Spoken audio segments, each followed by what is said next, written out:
Hello everyone, అందరికీ నమస్తే. నేను మీ సింధుని. Welcome to our channel fashion by Sindhu. ఇవాల్టి వీడియోలో అన్ని ఇంట్లో ఉండే ఇంగ్రీడియంట్స్ యూస్ చేసి హెల్తీగా, రుచికరంగా, చాలా తక్కువ టైంలో ప్రిపేర్ చేసుకునే ఒక చక్కటి బ్రేక్ఫాస్ట్ రెసిపీని చూసేద్దాం. రెసిపీ ప్రిపరేషన్ కోసం ఫస్ట్ ఒక మిక్సింగ్ బౌల్లోకి మనం రెగ్యులర్గా ఉప్మాకి వాడే బొంబాయి రవ్వని 1 కప్పు వేసుకోండి. మీరు ఏ కప్పుతో అయితే ఈ రవ్వ వేసుకుంటారో అదే కప్పుతో 1 కప్పు గోధుమ పిండి కూడా వేసుకోండి. రుచికి సరిపడా సాల్ట్ అనేది ఈ స్టేజ్లో యాడ్ చేసేసుకోండి.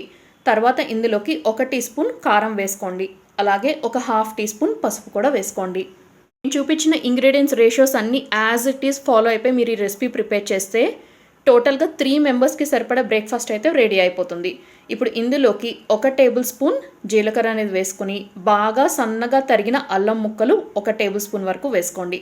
తర్వాత బాగా సన్నగా తరిగిన పచ్చిమిర్చి ముక్కలు కూడా వేసుకోవాలి. ఈ కారం, పచ్చిమిర్చి 2 కూడా మీ టేస్ట్కి అనుగుణంగా అడ్జస్ట్ చేసుకుని వేసుకోండి. బాగా పెద్ద సైజులో ఉన్న ఉల్లిపాయని వీలైనంత సన్న ముక్కలుగా తరిగి ఆ ముక్కలు వేసుకోవాలి. తర్వాత చిక్కగా ఫ్రెష్గా ఉన్న పెరుగు 1/2 కప్ వేసుకోవాలి.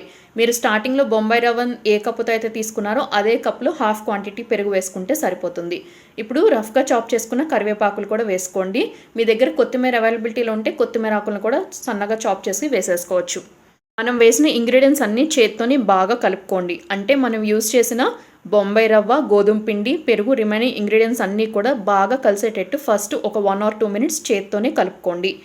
ఇది కలుపుకునేటప్పుడే మీరు ఒక 1 టేబుల్ స్పూన్ ఆయిల్ కూడా యాడ్ చేసుకోండి. ఇలా యాడ్ చేసుకోవటం వల్ల మనం ప్రిపేర్ చేసుకునే ఈ ఊతప్పం రెసిపీ అనేది సైడ్స్ పార్ట్ అంటే కార్నర్స్ అంతా కూడా చాలా క్రిస్పీగా వచ్చి చాలా టేస్టీగా ఉంటుంది. ఇలా కలుపుకునేటప్పుడు అవసరానికి తగినట్టు వాటర్ అనేది కొద్దిగా బ్యాచెస్లో యాడ్ చేసుకుంటూ వీడియో క్లిప్లో మీరు చూస్తున్న కన్సిస్టెన్సీ వచ్చే విధంగా పిండి అనేది రెడీ చేసుకోవాలి. మరీ జార్డ్గా ఉండకూడదు, అలాగని మరీ గట్టిగా కూడా ఉండకూడదు. ఎట్ ద సేమ్ టైం పెరుగు యూజ్ చేసాం కాబట్టి ఆల్రెడీ మాయిశ్చర్ కంటెంట్ అనేది ఉంటుంది. సో చూసుకుని వాటర్ కంటెంట్ అనేది యాడ్ చేసుకోండి.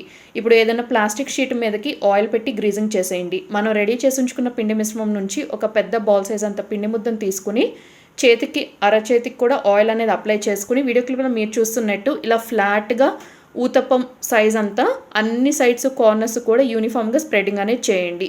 అది మీరు ఏదైతే స్ప్రెడ్ చేస్తారో అది మరీ మందంగా ఉండకూడదు, అలాగని మరీ పల్చగా కూడా ఉండకూడదు. మీడియం థిక్నెస్తో ఉంటే ఊతప్పం అనేది మనకి బాగా ఫ్రైయింగ్ అనేది అవుతుంది. స్టవ్ మీద ఒక ప్యాన్ పెట్టుకోండి. ప్యాన్కి ఫస్ట్ ఆయిల్ పెట్టి గ్రీజింగ్ చేసేయండి. తర్వాత 1 టేబుల్ స్పూన్ ఆయిల్ వేసుకుని జస్ట్ ఆయిల్ని ప్యాన్ అంతా కూడా యూనిఫామ్గా స్ప్రెడింగ్ చేసుకోండి. ఇప్పుడు నిదానంగా ఈ ప్లాస్టిక్ షీట్ నుంచి మనం రెడీ చేసి ఉంచిన ఊతప్పంని రిమూవ్ చేసి ప్యాన్ మీద పెట్టేసేయండి. కేవలం మీడియం హీట్లోనే ఈ ఊతప్పం అనేది అడుగుపాటు పచ్చిదనం తగ్గే వరకు కుక్ చేసుకోవాలి. ఇది కుక్ అవుతున్నప్పుడే సైడ్స్ చుట్టూ కూడా ఆయిల్ అనేది డ్రిజిల్ చేసుకోండి. సో వన్స్ పచ్చిదనం తగ్గిన తర్వాత నిదానంగా అటు సైడ్కి ఫ్లిప్ చేసుకుని అటు సైడ్ కూడా పచ్చిదనం తగ్గి మీకు ఆ కార్నర్స్ అంతా కూడా కొంచెం క్రిస్పీగా టర్న్ అవుతుంది అని అనుకున్నప్పుడు అప్పుడు ఒక సర్వింగ్ ప్లేట్లోకి డిష్ అవుట్ చేసుకోండి. ఈ ఉత్తప్పమ్స్ అనేవి డైరెక్ట్ యాజ్ ఇట్ ఈస్ ఇలాగే సర్వ్ చేసేయచ్చు. దీనిలో మనం ఆనియన్స్, చిల్లీస్ ఇవన్నీ వేసాం కాబట్టి చాలా బ్యూటిఫుల్ ఫ్లేవర్తో ఉంటుంది. మీరు కావాలి అనుకుంటే చట్నీతో సర్వ్ చేసుకోవచ్చు, లేదా యాజ్ ఇట్ ఈస్ ఇలాగే సర్వ్ చేసినా చాలా రుచికరంగా ఉంటాయి. తప్పకుండా ట్రై చేయండి. వీడియో నచ్చితే friends and relatives video link forward చేసి వీడియోకి ఒక లైక్ ఇచ్చి ఛానల్ని సబ్స్క్రైబ్ చేసుకుని బెల్ ఐకాన్ని కూడా యాక్టివేట్ చేసుకోండి. Thank you all very much for watching my video. Take care.